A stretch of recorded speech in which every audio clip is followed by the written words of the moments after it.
Magandang umaga po sa inyong lahat at live mula rito sa Pag-asa Weather Forecasting Center. Narito na ang lagay ng ating panahon ngayong araw nga ng Biyernes, June 19, 2026. Sa ating latest satellite images, makikita po natin patuloy pa rin yung pag-iral ng easterlies. Ito yung hangin nagmumula sa karagatang Pasipiko na magdadala pa rin ng medyo mainit na panahon sa malaking bahagi ng ating bansa.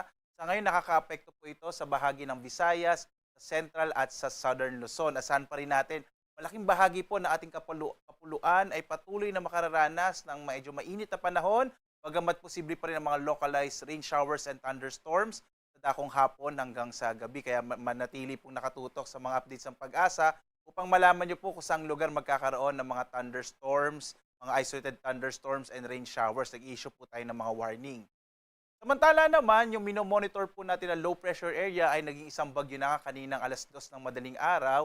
Ang huling lokasyon po nitong tropical cyclone na nasa labas pa ng PAR or ng Philippine Area of Responsibility na nasa mahigit 2,000 kilometro silangan ng Eastern Visayas. Ang lakas po nito ay nasa 55 kilometers per hour, yung hangin po nito malapit sa gitna, habang yung pagbugso ay nasa 70 kilometers per hour. Kumikilos pakanluran sa bilis naman na 15 kilometers per hour. Wala pa pong epekto sa ating bansa itong bagyo pero inaasahan po natin na ito ipapasok sa loob ng Philippine Area of Responsibility posible po by tomorrow late night or sa madaling araw po ng linggo. At kayong posible po maging track nito ay kikilos hilagang kanluran at posible rin po na maliit pa sa ngayon ang posibilidad na tumama sa kalupaan ng ating bansa. Kaya tumutok po sa mga update ng Pag-asa para dito sa binabantay natin na bagyo na maaaring pumasok ng PAR.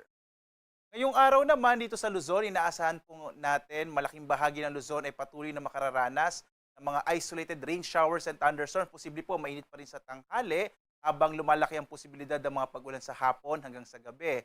Agwat ang temperatura natin sa Lawag nasa 25 to 33 degrees Celsius, sa Baguio 17 to 25 degrees Celsius, habang sa Tuguegarao 26 to 37 degrees Celsius, sa Metro Manila naman 25 to 34 degrees Celsius, sa Tagaytay 23 to 31 degrees Celsius, habang sa Legazpi 26 to 33 degrees Celsius.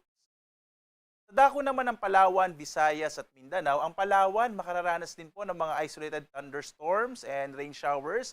Agwat ang temperatura sa Calayan Islands 25 to 33 degrees Celsius, sa Puerto Princesa naman nasa 26 to 33 degrees Celsius. Mga pulong-pulong pag-ulan, pagkulog din ang mararanasan sa bahagi ng Kabisayaan, habang ang agwat ang temperatura sa Iloilo 25 to 33 degrees Celsius, sa Cebu naman 27 to 33 degrees Celsius, at sa Tacloban 27 to 33 degrees Celsius. Ang Kalakhang Mindanao naman ay makararanas ng bahagyang maulap hanggang sa maulap na kalangitan na may mga pulupulong pag-ulan, pagkulog din, lalo na sa dakong hapon hanggang sa gabi. Agwat ang temperatura natin sa Zamboanga City nasa 25 to 33 degrees Celsius, sa Cagayan de Oro 25 to 32 degrees Celsius, habang sa Davao nasa 25 to 34 degrees Celsius. Sa lagay naman ng ating karagatan, wala po tayong nakataas na gale warning sa anumang bahagi ng ating bansa. Banayad hanggang sa katamtaman ang magiging pag-alon ng karagatan. Ligtas sa pumalaot ang mga sasakyang pandagat at malilit ang mga bangka na pumalaot po sa ating mga karagatan. Bagamat kapag may mga thunderstorms, iba yung pag-iingat po, lalong-lalo na yung mga malilit na mga bangka na kung minsan po kasi nagiging malakas ang pag-alon ng karagatan kapag may mga thunderstorms. Narito naman yung ating inaasa magiging lagay ng panahon sa mga susunod na araw. Makikita po natin, posible nga pong pumasok ng PAR or ng Philippine Area of Responsibility itong bagyo na nasa labas ng PAR. At dahil po doon, yung mga kaulapan na dala nito ay maaaring magdala ng mga kalat-kalat na mga pag-ulan sa bahagi ng Mindanao at Visayas bandang this weekend, lalo na po bandang linggo. Samantala naman sa pagkilos po ng bagyo, pahilagang kanluran nga po, posible naman na matrigger nito ulit itong habagat or southwest monsoon. Kaya naman, pagdating po ng Lunes hanggang Martes, posibleng maging maulap yung kalangitan na may mga pag-ulan. Sa may bahagi naman ng Visayas at Southern Luzon, at maaaring din po magkaroon ng epekto sa ilang bahagi ng Central Luzon, kabilang na rin yung Metro Manila. Pero patuloy pa rin natin ito i-monitor, lalo't lalo nga po na nasa labas pa ng PAR itong bagyo. Itong latest naman po na track ng bagyo, narito po siya. Base po sa ating latest track, muli po, posibleng ang pumasok ng Philippine Area of Responsibility itong bagyo bukas ng gabi or madaling araw po ng linggo. At kapag pumasok ito ng Philippine Area of Responsibility, tatawagin natin ito sa local name na Francisco. Pang-anim na bagyo na po ito ngayong taong 2026. At dahil nga nasa karagatan pa rin, posible po na patuloy itong lumakas at maging isang typhoon category. Pag sinabi po nating typhoon category, kung tatama ito sa lupa, aabot na hanggang signal number 4 yung lakas niya. So yung po ibig sabihin kapag typhoon category yung bagyo.